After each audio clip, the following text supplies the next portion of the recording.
الحمدللہ رب العالمین والصلاة والسلام علی سید المرسلین اما بعد فاعوذ باللہ من الشیطان الرجیم بسم اللہ الرحمن الرحیم۔ برکت کے لیے درود شریف پڑھ لیجیے۔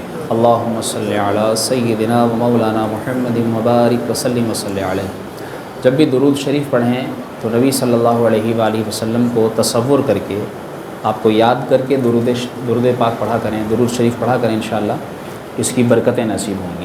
یہ جو میں کہا کرتا ہوں برکتیں نصیب ہوگی، یا ہم دعا کرتے ہیں کہ یا اللہ ہمیں برکت عطا فرما، یہ برکتیں جس کو نصیب ہوتی ہیں وہی جانتا ہے، لیکن یاد رکھیے کہ یہ بعض ایسی برکات ہوتی ہیں کہ جن کو بیان بھی نہیں کیا جا سکتا۔ بسا اوقات نبی صلی اللہ تعالیٰ علیہ وآلہ وسلم کی ایسی توجہ نصیب ہو جاتی ہے کہ انسان یقین جانیے کہ اس زندگی کے اندر آپ صلی اللہ علیہ وسلم کی محبت باقاعدہ دل میں محسوس کرتا ہے، اور یہ درود شریف سے بہت زیادہ نصیب ہوتی ہے حضور علیہ السلام کی محبت۔ تو جب بھی درود شریف پڑھیں آپ صلی اللہ علیہ وسلم کا تصور کریں، انشاءاللہ آپ کو اس کا ایک الگ لطف محسوس ہوگا انشاءاللہ۔ اللہم صلی علی سیدنا و مولانا محمد مبارک وسلم وصلی علیہ۔ الحمدللہ آج ہمارا یہ شرعی مسائل، ہمارے شرعی مسائل اور ان سے متعلق ان کا شرعی حل اور یہ سوال جواب کا 7واں سلسلہ ہے۔ کچھ سوال گزشتہ سے پیوستہ ہیں جو ابتداءً میں ذکر کیے دیتا ہوں، پھر آپ کے ذہن میں جو سوال آتے جائیں آپ کیجئے گا۔ ایک باقی حصہ جو ہمارے پچھلے درس کا باقی ہے کہ میں نے وہ حقوق بیان کر دیے تھے جو مرد کے عورت پر حقوق ہیں، یعنی جو لازم ہیں کہ وہ مرد اپنی عورت کو ادا کرے، وہ حقوق میں نے بیان کر دیے تھے۔ کسی کو یاد ہیں وہ کتنے حقوق بیان کیے تھے؟ 4۔ پہلا کون سا تھا؟ 2 وقت کھانا دینا، یعنی اس کو 2 وقت کا کھانا دینا، صبح اور شام کا۔ اس کا دوسرا حق تھا اس کو سال کے 2 جوڑے مہیا کرنا، سردی اور گرمی۔ تیسرا اس کا حق تھا اس کو رہائش فراہم کرنا، اور چوتھا اس کا یہ حق تھا کہ اس کو اس کا حق مہر دے دیا جائے۔ یہ اس کے 4 ابتدائی حقوق میں نے بیان کیے تھے، جبکہ دوسرا حصہ ویسے تو اور حقوق بھی ہیں لیکن ان کی تفصیل ہے۔ اس کے علاوہ جو اس کے مقابلے میں مرد کے مقابلے میں عورت پر لازم ہے کہ وہ عورت مرد کو ادا کرے، وہ بھی ابتداءً علماء بیان کرتے ہیں کہ 4 اہم حقوق ہیں جو عورت نے مرد کو ادا کرنے ہیں۔ تو وہ پہلا حق یہ ہے کہ حق زوجیت عورت مرد کو لازماً ادا کرے، یعنی مرد کا یہ حق ہے کہ جب بھی وہ حق زوجیت اس کو ادا کرنے کے لیے دعوت دے، بلائے، تو عورت پر یہ لازم ہے کہ وہ اسے اس کا یہ حق ادا کرے۔ وہ اسے اپنے پاس آنے سے یا اس کے بلانے پر اس کے پاس جانے سے خود کو نہیں روک سکتی، یہ عورت پر لازم ہے۔ اس کے متعلق وعید بھی ہے کہ اگر عورت یہ حق ادا نہ کرے، یعنی شوہر کو عورت کی مرد کو اپنی بیوی کی ضرورت ہو اور وہ نہ جائے، تو روایتوں میں آتا ہے کہ اس طرح پوری رات فرشتے اس عورت پر لعنت برساتے ہیں۔ تو فی زمانہ اس کے متعلق بھی بڑی تفصیلات ہیں، میں ابھی فی الحال چونکہ موضوع یہ نہیں، لیکن اتنا ضرور کہوں گا کہ اس معاملے میں ہمیں خاص طور پر اپنی خواتین کو ایسی جگہوں پر کہ جہاں ایسی تعلیمات دین کی بتائی سکھائی جاتی ہوں، جیسے دینی مدارس ہیں، تو وہاں پر ان خواتین کو یا اپنی بہنوں، بیٹیوں، بچیوں کو، اپنی زوجہ کو، اپنی والدہ کو، گھر کی خواتین کو ایسی جگہوں پر ضرور بھیجنا چاہیے۔ ڈھونڈتے ہیں نا ہم ہر چیز، جب گھر میں کوئی چیز ضرورت ہوتی ہے نا تو وہ ہم ڈھونڈ لیتے ہیں کہیں نہ کہیں سے، کہاں سے ملے گی، وہ کسی بھی کونے میں ملے کراچی کے یا کسی بھی جگہ سے ملے، اس کو ہم ڈھونڈ نکالتے ہیں۔ تو اسی طرح ایسی جگہ آپ ڈھونڈ سکتے ہیں کہ جہاں پر ہماری خواتین کو دین کی تعلیم دی جاتی ہو، وہ بھی ڈھونڈیں گے، آپ کو وہ بھی مل جائیں گے انشاءاللہ۔ خواتین کو خواتین سے ہی سکھوائیے بے شک، لیکن سکھوائیے ضرور، اس کی بہت شدید ضرورت ہے، اور اگر نہیں کریں گے تو وہ محروم رہیں گی دینی تعلیم سے، اور پھر یاد رکھیے جس کی وہ ماتحت ہوں گی اس کا وہ وبال اس پر آئے گا۔ اس لیے روایات کا خلاصہ ملتا ہے کہ قیامت کے دن عورت اپنے ساتھ 4 مردوں کو جہنم میں لے کر جائے گی۔ اسی لیے بیان کیا گیا ہے کہ بھائی، بیٹا، شوہر، باپ، ٹھیک ہے، ایک عورت ہوگی وہ اپنے بھائی، شوہر، بیٹے اور باپ، ان کی وہ چونکہ ذمہ دار ہے، یعنی وہ ان کی ذمہ داری میں ہے، تو اس لیے اب یہ اس کے ذمہ دار ہیں، اسے یعنی شوہر اپنی بیوی کا، بھائی اپنی بہن کا، اور باپ اپنی بیٹی کا، اور بیٹا اپنی والدہ کا، یہ 4 یہ ذمہ دار ہیں، یعنی دینی احکام کے متعلق ان سے پوچھ ہوگی کہ تم ان کے اس طرح ذمہ دار تھے۔ اس لیے یاد رکھیے کہ یہ بھی ضروری ہے، اور یہ احکام ہمیں ان تک کسی طرح خود پہنچائیں یا پہنچوائیں، کچھ بھی کریں، یہ ذمہ داری ضرور ہے۔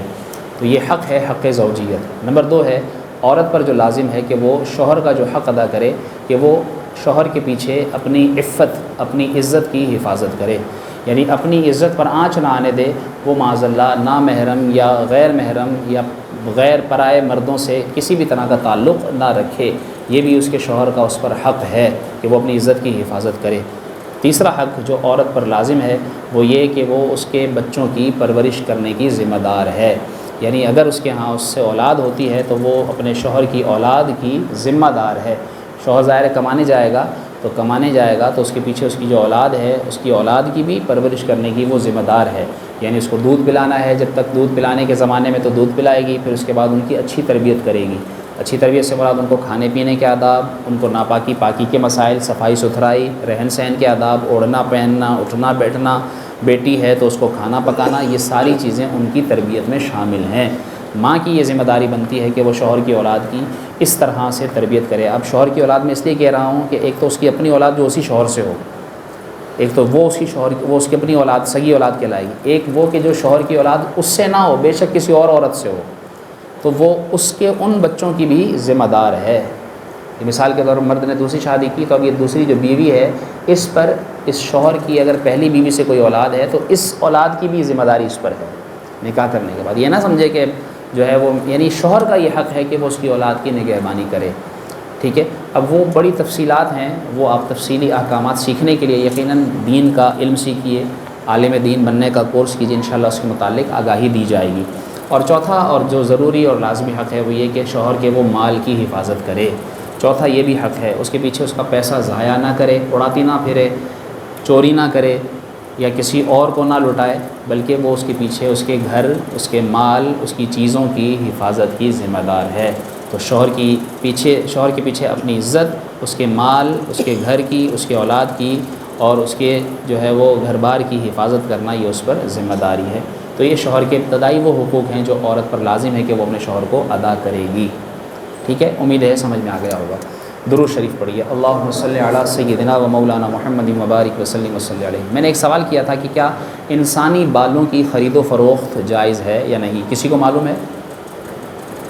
کسی کو معلوم ہے تو بتائیں، شرمائے نہیں، ڈرے نہیں کچھ جی۔ انسانی بالوں کی، انسانی بال ہوں یا انسانی جسم کے کوئی بھی اعضاء، کوئی بھی عضو، چاہے کھال ہو، چاہے وہ کڈنی جس طرح آج کل جو ہے وہ بیچی جاتی ہیں، جو ہے وہ نکال کر معاذ اللہ چوری کر کے ڈاکٹرز حضرات بیچ دیتے ہیں، یا انسان کا کوئی بھی عضو، گردے نکال لیے یا اور آنکھیں جس طرح مرنے کے بعد جو ہے وہ نکال لی جاتی ہیں، چند گھنٹوں تک، مخصوص وقت تک جو ہے وہ ان میں رمق رہتی ہے کہ اگر ان کو مخصوص وقت میں نکال دیا جائے اور وہ نکال کر پھر کسی اور انسان کو لگا دیا جائے یا اس کو محفوظ کر دیا جائے تو وہ کارآمد رہتی ہے۔ تو یاد رکھیے کہ انسان کے جیتے جی بھی اور انسان کے مرنے کے بعد تو اور زیادہ شدید، کسی بھی انسان کے کسی عضو کی خرید فروخت دونوں ہی نہ خرید سکتے ہیں نہ بیچ سکتے ہیں، دونوں ہی حرام ہیں، کبیرہ گناہ ہیں۔ جو لوگ اس کام میں مبتلا ہیں، جس طرح ہمارے معاشرے میں انسانی بال باقاعدہ خریدے جاتے ہیں اور بیچنے والے بیچتے ہیں، انسانی بالوں کا حکم یہ ہے، بالوں کا، ناخنوں کا اور مردہ کھال، جو کھال سوکھ جاتی ہے اور پھر اس کو ادھیڑا جاتا ہے، جیسے زخم سوکھ جاتا ہے تو اس کے اوپر سے جو کھرنڈ آ جاتا ہے، تو وہ اترنے کے بعد ان اعضاء کی بھی یاد رکھیے تعظیم ہے اور اس کا ادب ہے۔ حکم یہ ہے کہ ان کو دفنایا جائے۔ ناخن کاٹنے کے بعد لوگ ڈسٹ بن میں ڈال دیتے ہیں، عام ہے، کوئی، میں نے آج تک کسی کو نہیں دیکھا وہ اپنے ناخن دباتا ہوگا، ٹھیک ہے۔ اسی طرح بال آپ کو نالیوں میں جتنے ملیں گے، گھروں کی جو نالیاں لائنیں بند ہوتی ہیں وہ بالوں کی وجہ سے بند ہوتی ہیں۔ مردوں کی داڑھی کے بال بہہ کر جو ہے وہ نالی میں بہہ جاتے ہیں۔ تو ادب تو یہی ہے، حتی الامکان، جتنا ممکن ہو کوشش کرنا ہماری ذمہ داری ہے۔ ہم کوشش کر کے دیکھیں، ہم خود اپنی عزت نہیں کریں گے، اپنا احترام نہیں کریں گے تو کوئی اور ہمارا احترام نہیں کرے گا۔ تو اللہ نے ہمارے اعضاء کی بڑی تکریم رکھی ہے۔ انسان کو اللہ تعالیٰ نے اشرف المخلوقات بنایا ہے، اور اس کے ہر عضو کو اللہ تعالیٰ نے بڑا مکرم رکھا ہے، اس لیے اس کے بالوں کو اس طرح بیچ دینا، اور بیچنے کے بعد اس سے کمائی پیسہ بناتے ہیں لوگ آج کل. جس طرح میں نے سنا ہے زیادہ تر کراچی میں بھی دیکھا گیا ہے، سنا ہے باقاعدہ، اور پنجاب میں زیادہ تر جو ہے وہ باقاعدہ خواتین کے بال جو ہے وہ خریدے جاتے ہیں فی کلو 16,000 روپے کلو. اب دیکھیے کہ اس طرح خواتین باقاعدہ جو بال بناتی ہیں، چونکہ ان کے بال اترتے ہیں، بال زیادہ ہوتے ہیں ان کے، تو وہ سنبھال کر ایک شاپر میں جمع کرتی جاتی ہیں، پاؤ ہو جائیں، آدھا پاؤ ہو جائیں، جتنے بھی بازار میں باقاعدہ گلیوں میں آواز لگانے والے آتے ہیں کہ بال لینے والے، اور وہ پھر جو ہے تول کے حساب سے ان کو دے کر اپنے پیسے بناتی ہیں. وہ اس سے کیا کرتے ہیں، وگ بناتے ہیں اور نہ جانے کیا کرتے ہوں گے، وہ ان کو معلوم جو کرنے والے. لیکن بہرحال یہ خریدنا بھی اور بیچنا بھی، انسانی بالوں کا ہو چاہے انسانی کسی عضو کا ہو، چاہے آنکھ ہو، پھر کڈنی ہو، گردہ ہو، پھیپھڑا ہو، دل ہو، کچھ بھی ہو، اس کا بیچنا حرام ہے، خریدنا بھی حرام ہے. جو ایسا کرے وہ کبیرہ گناہ کا مرتکب، جہنم کا حقدار ہے. ٹھیک ہے، امید ہے یہ بات سمجھ میں آ گئی ہوگی. کوشش یہ کی جائے کہ دفنایا جائے، ناخن کاٹنے کے بعد بال اتر جائیں تو خواتین کے وہ بال دفنا دیے جائیں، ایسی جگہ پر جہاں پر کسی کا پاؤں نہ پڑے، ایسی جگہ پر ان کو دفنایا جائے. اس کا احترام کرنا چاہیے، چونکہ یہ حکم ہے اس لیے میں نے بیان کیا. درود شریف پڑھیے. اللہم صلی علی سیدنا و مولانا محمد مبارک وسلم وصلی علیہ. اسی طرح پچھلے درس میں ہم نے مہر سے متعلق تفصیل ذکر کر دی تھی. مہر کے چند نام مزید ذکر کر رہا ہوں. میں نے مہر کی 2 قسمیں ذکر کی تھی، یاد ہیں؟ مہر معجل، یاد اگر آگے دوڑ پیچھے چھوڑ ہو جائے گا تو پھر بیکار ہو جائے گا، کہ آگے جائیں گے پیچھے بھول جائیں گے، یاد نہیں رکھیں گے تو پھر کیا فائدہ ہوگا سیکھنے کا. مہر کی 2 قسمیں بیان کی تھی. مہر معجل بعد میں جب شوہر مرے یا طلاق دے تب، اور غیر معجل پہلے. ٹھیک ہے، وہ پہلے لے گی عورت.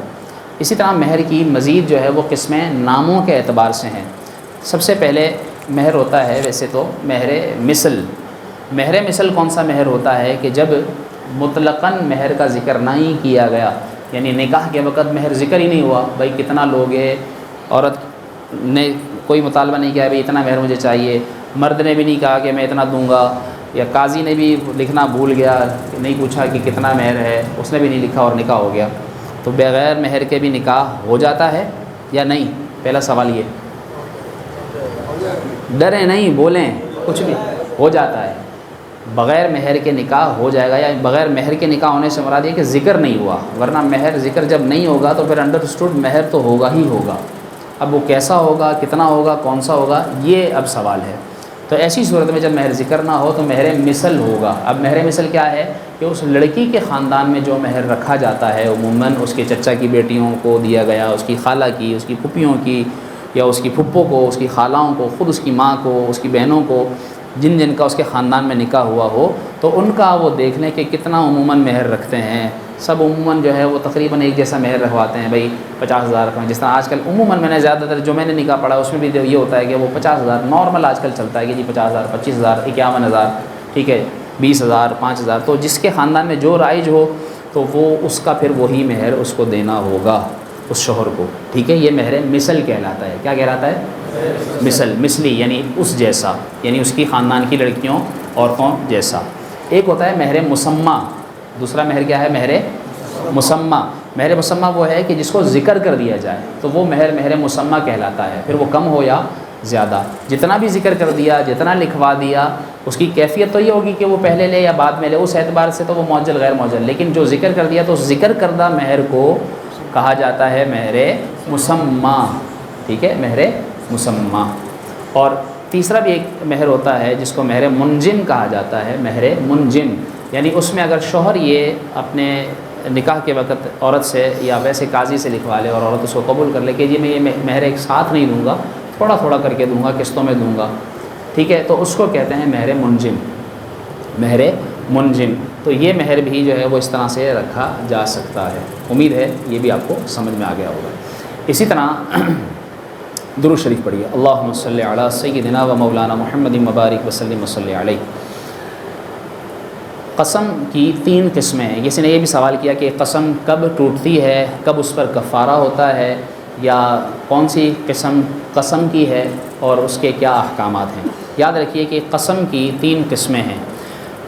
یمین غموس، یمین غموس، یمین لغو. یمین لغو تھوڑا مشکل نام ہے، اور تیسری ہے یمین منعقدہ، یمین منعقدہ، یہ 3 نام ہیں، یمین غموس، غین میم واو سین غموس، دوسری ہے لغو، تیسری ہے منعقدہ، ٹھیک ہے۔ یاد رکھیے کہ قسم جب بھی ہوگی صرف اللہ کے نام کی یا قرآن کریم کی ہی قسم شرعی قسم ہوگی۔ کوئی کہے مجھے میری ماں کی قسم، مجھے تیرے باپ کی قسم، مجھے میری بیٹی کی قسم، مجھے تیرے سر کی قسم، مجھے میرے اس کی قسم، اس کی قسم، مجھے مسجد کی قسم، یاد رکھیے یہ شرعی قسمیں نہیں ہیں، ان کو کوئی توڑ بھی دے گا تو اس پر شرعی حکم اس پر لاگو نہیں ہوگا۔ قسم ہوگی تو صرف اللہ کی یا قرآن کی بس، حتیٰ کہ رسول اللہ صلی اللہ علیہ وسلم کی قسم بھی قسم نہیں ہے، شرعی قسم نہیں ہے۔ اب احترام ان کا اپنی جگہ کہ کوئی آپ صلی اللہ علیہ وآلہ وسلم کی بھی قسم نہ کھائے، یقیناً وہ تو کوئی اپنی بیٹی کی بھی جلدی سے قسم نہیں کھائے گا، اپنی ماں کی بھی قسم نہیں کھائے گا، کیوں؟ احتراماً۔ لیکن شرعی اعتبار سے اگر دیکھا جائے تو قسم ہوگی صرف اللہ کی یا قرآن کی، ٹھیک ہے، 2 ہی قسم ہوں گی۔ اور یہ قسمیں اگر کوئی کسی آئندہ، یعنی جس وقت وہ قسم کہہ رہا ہے، لے رہا ہے، کھا رہا ہے، دے رہا ہے، تو یہ قسم اگر وہ آئندہ کے کسی کام کے کرنے پر ہے کہ میں یہ کام کروں گا، اس نے قسم کھا لی، ٹھیک ہے، اور اس نے نہیں کیا تو پھر یہ قسم ٹوٹ جائے گی کہ بھئی یہ کروں گا، اور وہ اس نے نہیں کیا تو اب یہ قسم ٹوٹ گئی۔ یا اس نے یہ کہا کہ میں یہ کام نہیں کروں گا اور کر لیا تو قسم ٹوٹ جائے گی، یعنی اپنی قسم کا الٹ کرنا، جیسا کہا ویسا نہ کرنا، اور یہ کب ہوگا؟ آئندہ۔ تو پھر اس قسم کی قسم کو کہتے ہیں قسم یمین منعقدہ، یمین منعقدہ۔ اسی کے توڑنے پر گناہ بھی ہے، اسی کے توڑنے پر، بولیں تو صحیح، گناہ بھی ہے، اور اسی کے توڑنے پر کفارہ بھی ہے۔ ایسی قسم کوئی توڑے گا تو گناہ گار بھی ہوگا، اور ایسی قسم توڑنے پر اسے کفارہ بھی دینا ہوگا، ٹھیک ہے، بات سمجھ میں آ گئی؟ ایسی قسم کے توڑنے پر گناہ بھی ہے، ایسی قسم کے توڑنے پر کفارہ بھی ہے۔ اس کو کہتے ہیں یمین منعقدہ، منعقد ہو جائے گی، یعنی یہ پکی ہو جائے گی۔ جو دوسری دونوں قسمیں ہیں باقی قسم کی، یمین غموس اور یمین لغو، ان کے توڑنے پر کفارہ نہیں ہوتا۔ اور وہ کون سی قسمیں ہوتی ہیں؟ وہ قسمیں پچھلے کام کی ہوتی ہیں، آئندہ کی نہیں ہوتی، پچھلے کام کی ہوتی ہیں۔ مثال کے طور پر میں نے قسم کھائی، اللہ کی قسم، اللہ کی قسم، میں کل صبح 10 بجے نہیں سویا تھا، اللہ کی قسم میں کل صبح 10 بجے نہیں سویا تھا، اور یہ بات سچی ہے، میں کل صبح 10 بجے نہیں سویا تھا، تو یہ پچھلی کام کی قسم ہے، اور یہ کام میری، یہ قسم میری سچی ہے، یہ قسم میری سچی ہے، تو یہ سچی قسم ہے، تو یہ یمین غموس ہے، یہ یمین غموس ہے، ٹھیک ہے۔ اس کے اوپر جو ہے چونکہ میں نے سچی قسم کھائی ہے، تو سچی قسم کے اوپر جو ہے وہ نہ تو گناہ ہوگا اور نہ ہی جو ہے وہ کسی قسم کا کوئی کفارہ لگے گا۔ اور اگر جو ہے وہ کسی نے جھوٹی قسم کھائی، مثال کے طور پر میں یہ کہوں اللہ کی قسم میں کل نہیں سویا تھا، اور حالانکہ میں سویا تھا، تو یہ جھوٹی قسم ہے، تو اس جھوٹی قسم پر اس پر گناہ ہوگا، اس پر کیا ہوگا؟ لیکن اس پر کفارہ پھر بھی نہیں، اس پر، کیونکہ جھوٹی بات تو کرنی نہیں چاہیے، چاہے پہلے کی ہو یا بعد کی ہو۔ تو یہ ہیں 3 قسمیں قسم کی، یمین لغو، یمین غموس، یمین منعقدہ۔ منعقدہ پر گناہ بھی ہے توڑنے پر اور کفارہ بھی ہے، غموس پر نہ گناہ ہے نہ کفارہ ہے، اور لغو پر گناہ تو ہے لیکن کفارہ نہیں ہے۔ امید ہے سمجھ میں آ گیا ہوگا۔ لیکن یہاں پر ایک بات یاد رکھیے کہ اپنے کاروبار کے دوران چیزیں بیچنے کے لیے جھوٹی قسم کھانا یہ کبیرہ گناہ ہے، یہ بھی گناہ ہے۔ آپ صلی اللہ علیہ وسلم نے اس کی بھی وعید بیان فرمائی ہے کہ لوگ جھوٹی قسم کھاتے ہوئے، مال تو بک جاتا ہے، جو قسم کھا کر مال بیچے تو مال تو بک جاتا ہے، لیکن اس میں سے برکت اٹھا لی جاتی ہے، برکت ختم ہو جاتی ہے۔ تو جھوٹی قسم مال بیچتے ہوئے تو کھانی ہی نہیں چاہیے جھوٹی قسم۔ اول تو قسمیں کھا جائیں، قسم سے اتنے کا تو پڑا بھی نہیں ہے مجھے جتنا کا میں آپ کو دے رہا ہوں، اتنا بڑا تو کوئی پاگل نہیں ہوگا جس کو پڑا بھی نہیں ہوگا اور وہ اپنی جیب سے اس کو دے گا اٹھا کر، اتنا تو کوئی پاگل نہیں ہوتا، تو جھوٹی قسم کھا جاتے ہیں، قسم سے مجھے تو اتنا کا، اور جب مطلقاً قسم کہا جائے گا تو قسم ہو جائے گی، جب مطلقاً قسم کہا جائے گا، کسی کا ذکر نہیں کیا، اللہ کا، قرآن کا، رسول کا، ماں کا، بیٹی کا، بھائی کا، کسی کا ذکر نہیں کیا، صرف بولا قسم، تو پھر قسم اللہ کی اور قرآن کی ہی سمجھی جائے گی، تو تب جو ہے وہ قسم ہو جائے گی۔ امید ہے سمجھ آ گیا ہوگا۔ بہت سے لوگ با کردار ہوتے ہیں، بڑے مہذب ہوتے ہیں، جلدی سے قسم پر نہیں آتے۔ رسول اللہ صلی اللہ علیہ وسلم کی روایت کا خلاصہ یا بعض علماء کا قول بھی ہے یہ کہ وہ کہتے ہیں کہ آدمی کے جھوٹے ہونے کے لیے اتنا ہی کافی ہے کہ وہ جو ہے وہ کہیں سنی سنائی بات آگے پہنچا دے، اور بعض یہ کہتے ہیں کہ جو شخص بات بات پر قسم کھائے گا تو ایسا شخص جھوٹا ہوگا۔ بات بات پر قسم کھانے والا آدمی اچھا نہیں ہوتا، اور جو صحیح سمجھدار ہوں گے وہ جلدی سے سچی قسم بھی اللہ کی نہیں کھائیں گے، اللہ کے نام کی اتنا وہ ادب، اتنی تعظیم کریں گے۔ اتنی جلدی کیسے ہم اللہ تعالیٰ کو جو ہے وہ اپنے کام پورے کرنے کے لیے اللہ کے نام کی قسمیں کھائیں، قرآن کی قسمیں کھائیں؟ انسان کو یعنی مسلمان کو سچا ہونا چاہیے، اس کو قسم کھانے کی ضرورت ہو تب پڑھنی چاہیے، ضرورت جب اس کی گردن پہ آ جائے، بالکل گلے میں آ جائے، بالکل بات ایسی ہو جائے کہ اب قسم کھانی پڑے گی اس کو، تب قسم کھائے، ورنہ چلتے پھرتے اللہ کی قسم سے ایسے مسلمان کو نہیں کرنا چاہیے۔ امید ہے یہ بات سمجھ لیں گے۔ درود شریف پڑھیے، اللہم صلی علی سیدنا و مولانا محمد مبارک وسلم وصلی علیہ۔ یہ تقریباً اور بھی میرے ذہن پہ باتیں ہیں، لیکن چونکہ سوال جواب آپ نے کرنے ہیں تو اب آپ جلدی سوال کیجئے، میں مختصر ہاں اور نہ میں جواب دوں گا۔ جی، قسم کا کفارہ کیا ہے؟ یہ اچھا سوال کیا ہے انہوں نے موضوع سے متعلق۔ قسم اگر کسی نے توڑ دی، کون سی قسم توڑے گا؟ یمین منعقدہ، یمین منعقدہ، وہ تو قسم توڑ دی تو اس آئندہ کے کام کے کرنے پر اس نے جو قسم کھائی تھی اور وہ نہیں کیا تو قسم ٹوٹ گئی۔ اب کفارہ یہ ہوگا کہ وہ مسلسل یا تو جو ہے وہ 3 روزے رکھے گا۔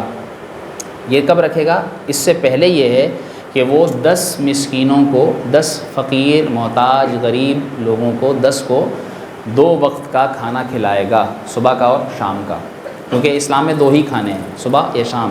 جیسے میں نے پہلے بتایا تھا، تیسرا کھانا یہ سب سے پہلی بدعت ہے اسلام میں۔ تو 2 وقت کا کھانا 10 مسکینوں کو، 10 غریبوں کو جن کے پاس کھانے کو نہ ہو، ان کو 2 وقت کا کھانا کھلائے گا۔ اگر ان کو کھانا نہیں کھلا سکتا تو ان کو پھر کپڑا پہنائے گا، یعنی ان کو 1 جوڑا دے گا، 10 جوڑے دے گا، ٹھیک ہے۔ یہ بھی نہیں کر سکتا، وہ خود بیچارہ اتنا غریب ہے، اس کو تو خود کھانے کے یہ لالے پڑے ہوئے ہیں، تو وہ کہاں سے کھلائے، کہاں سے پہنائے؟ تو پھر تب اس کو اجازت ہے کہ وہ 3 لگاتار روزے رکھے گا، ٹھیک ہے۔ یہ روزوں والی صورت تب ہوگی جب وہ پیسے نہ دے سکتا ہو، تب، وگرنہ اس کو یہی دینے ہوں گے، پیسے ہی دینے ہوں گے، کھانا ہی کھلانا ہوگا یا کپڑے ہی پہنانے ہوں گے۔ یہ 2 ہی صورتیں ہیں، ورنہ اس کے بعد ہے تیسری صورت روزے رکھنے، ٹھیک ہے۔ درود شریف پڑھیے، اللہم صلی علی سیدنا و مولانا محمد مبارک وسلم۔ جی جی،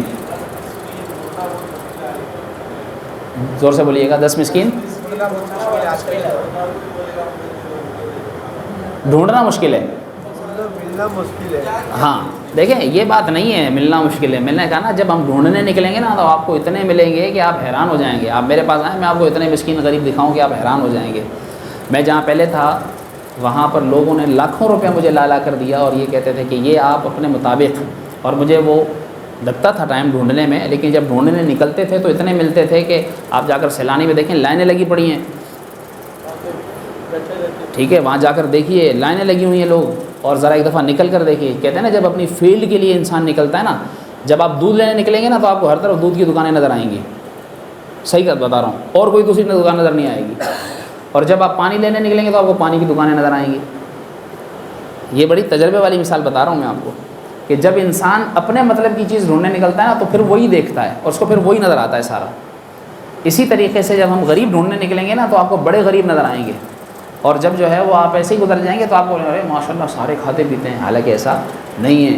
بہت پڑے ہیں غریب بھی، مسکین بھی، ایسے ایسے بیچارے جو سفید پوش ہیں، اسے بیچارے نکالتے تک نہیں ہیں کہ ہمیں ضرورت ہے، لیکن آپ دیکھیں کتنا حالت تو دیکھیں کیسی مہنگائی کی، کمر توڑ مہنگائی ہے۔ جو 20,000 روپے، 25,000 روپے، 30,000 روپے بھی کما رہا ہے، اس کے 4 بچے ہیں اور کرائے کا گھر ہے، مجھے بتائیں کیسے پورا کرے گا 30,000 میں؟ وہ سوال ہی پیدا نہیں ہوتا، اس کو کرائے کے گھر میں وہ رہ رہا ہے، کیسے پورا کرے گا 30,000 میں؟ اس کو جا کر دیکھیں آپ، میں ایسے لوگوں کو جانتا ہوں، میرے پاس یہاں تو بتاتے ہیں کرائے کے پیسے میرے پاس دینے کے لیے پیسے نہیں ہیں، تو وہ اس سے بڑھ کر محتاج اور کون ہوگا؟ اس کو دیں بھائی، ان کو دیں، بہت ہوں گے آپ کے اپنے خاندان میں، آپ کو نظر آئیں گے، کہیں گے نہیں آپ کو، بتائیں گے نہیں، لیکن آپ کو دیکھنا پڑے گا، جب آپ دیکھیں گے آپ کو بہت نظر آئیں گے انشاءاللہ انشاءاللہ۔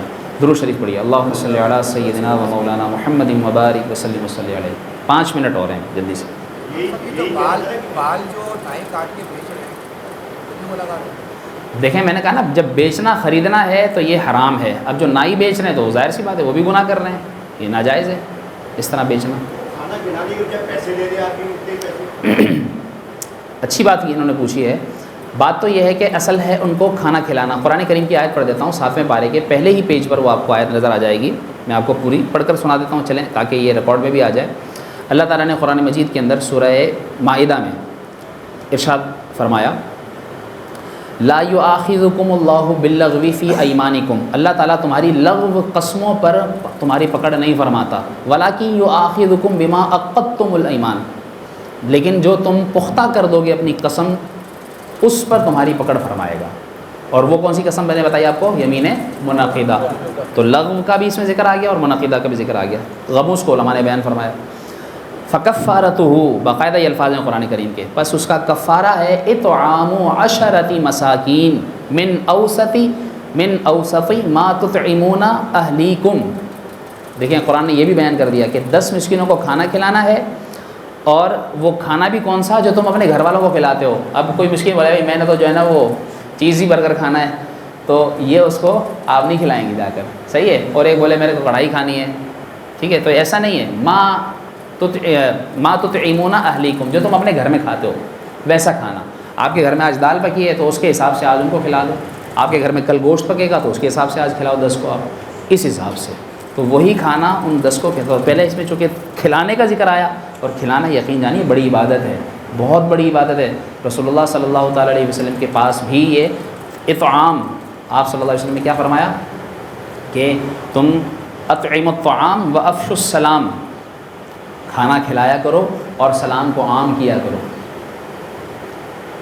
وصلوا والناس نیام, کچھ اس طرح کے الفاظ ہیں حدیث پاک کے. اور نماز پڑھا کرو اس وقت جب لوگ سو رہے ہوں, اس وقت نماز پڑھا کرو. فادخلوا الجنۃ بالسلام, تو پھر تم داخل ہو جاؤ گے جنت میں بڑی سلامتی کے ساتھ. ٹھیک ہے, تو کھانا کھلانا بہت پیاری عبادت ہے. ارے بھائی بھوکا ہی کھانا کھائے گا, پیٹ بھرا جلدی سے کھانا نہیں کھائے گا. مثال کے طور پر ایک بھوکا ہے وہ 2 روٹیاں کھائے گا, پیٹ بھرا آدھی اور کھا لے گا زیادہ سے زیادہ, ٹھیک ہے. لیکن بھوکا, اب بھوکا امیر بھی ہوتا ہے غریب بھی ہوتا ہے. تو کھانا کھلانا تو ثواب کی بات ہے. آپ کسی بھوکے کو کھانا کھلائیں گے تو اب اس وقت اس کے جیب میں جو ہے وہ 1000 روپے 10,000 روپے 20,000 پڑے. مجھے کسی نے بتایا, کووڈ کا زمانہ تھا, کرونا, تو اس شخص نے بتایا کہ یہ حالت ہو گئی تھی کہ دکانیں سب بند, میری جیب میں کئی ہزار روپے پڑے تھے لیکن میں روٹی ڈھونڈ رہا تھا کہ روٹی کہاں سے ملے. اب وہ پیسوں کو کھائے گا. اب اس وقت اس امیر ترین آدمی کو بھی کوئی کھلائے گا تو اس کو کتنا ثواب ملے گا. وہ کہتا ہے میں نے دروازہ بجایا ہے, ایک عورت کو میں نے کہا اللہ کے واسطے یہ ہزاروں روپے لے لو, مجھے روٹی پکا کے دے دو. تو اس نے, وہ عورت نے اس کو ویسے ہی روٹی پکا کر دی, اس کو کتنا ثواب ملا ہو. تو اطعام, کھانا کھلانا, کسی کو بھی کھلائیں, آپ پیٹ بھرے کو بھی کھلائیں گے انشاءاللہ آپ کو ثواب ملے گا اور بہت دعائیں دے گا. بھوکا جب کھانا کھا کر دعا دے گا نا, پیٹ میں جا کے بعد پھر جو دعا نکلتی ہے نا اس کا لطف ہی اور ہوتا ہے. ٹھیک ہے, درود شریف پڑھیے. اللہم صلی علی سیدنا و مولانا محمد مبارک وسلم. آخری سوال کر لیجیے کسی کو کرنا ہے تو. جی کیا؟ ہاں گردہ.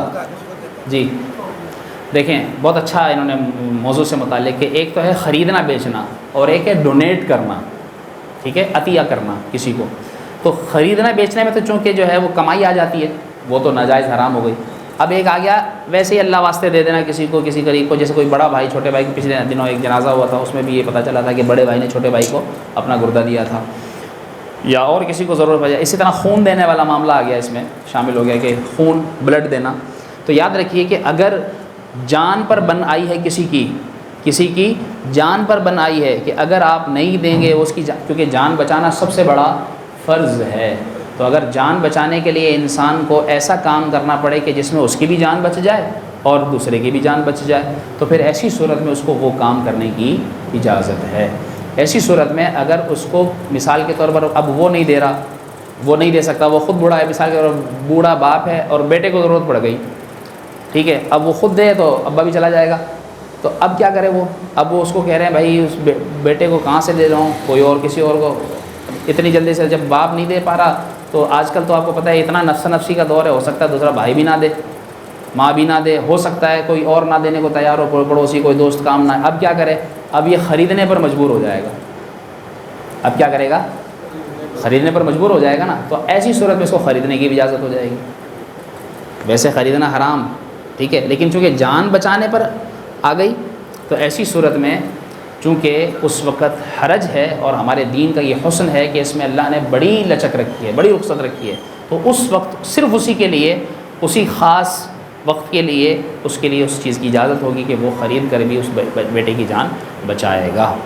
ٹھیک ہے، درود شریف پڑھیے. اللہم صلی علی سیدنا و مولانا محمد مبارک وسلم. آدھا گھنٹہ پورا ہو گیا. اللہ کریم ہم سب کو جو سیکھا اسے یاد رکھنے، عمل کرنے کی توفیق عطا فرمائے. جو آپ اتنی دیر بیٹھے، آپ کا بیٹھنا اللہ تعالیٰ قبول فرمائے. آپ ویسے پوچھ لیجیے گا، ٹھیک، محدود رکھیں گے وقت تاکہ آپ لوگ بیٹھیں، ورنہ اگلی بار آدھے غائب ہو جائیں گے. اللہم صلی علی سیدنا و مولانا محمد مبارک وسلم وصلی علیہ. یا رب العالمین، جو ہم نے سیکھا اسے یاد رکھنے، عمل کرنے کی توفیق عطا فرما، اسے دوسروں تک پہنچانے کی توفیق عطا فرما.